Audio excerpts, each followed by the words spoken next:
তাঁতির মাকু খুটখাট আওয়াজ করে চলছে হরদম। এই গতি কমানোর সুযোগ নেই। কাজ চলছে ঈদ মৌসুমের জন্য। অর্ডার আসছে নতুন নতুন। বানাতে হবে তাঁতের মনোহর শাড়ি। সারা বছর তাঁতের শাড়ি তৈরির কাজ চললেও দুই ঈদ, বিশেষ করে রোজার ঈদে বিক্রি অনেক বেড়ে যায়। তাই এ সময় দম ফেলার ফুরসুত নেই বলে জানান তাঁত কারিগররা। কাজের বাড়তি চাপ হওয়ায় শাড়ি প্রতি মজুরি বেড়েছে 10 টাকা করে। মোট আমরা সপ্তাহে 12-13 14 করে কাটবো না। মোট বিল পাচ্ছি 1500-1600 করে বিল পাচ্ছি। ঈদ উপলক্ষে খুবই ভালো কাজ চলছে।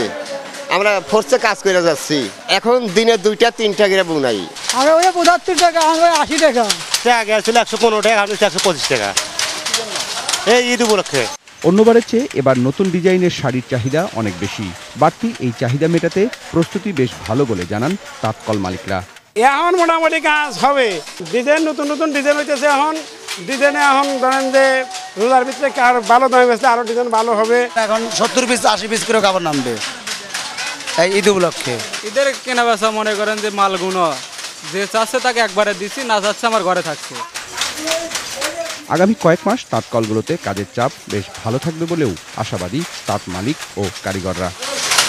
ঘনিয়ে আসছে রোজার ঈদ, আর রোজার ঈদ মানেই পোশাক কেনাবেচার সবচেয়ে বড় ধুম পড়ে। সেই বাজারকে ধরতে শাহজাদপুরের তাঁতকলগুলোতে এখন মাকুর খুটখাট শব্দে কান পাতা দেয়। রাত দিন 24 ঘন্টা তাঁত শ্রমিকরা নতুন নতুন ডিজাইনের শাড়ি তৈরিতে ব্যস্ত। Sushanta Sinha, ATN news, Shahzadpur, Sirajganj.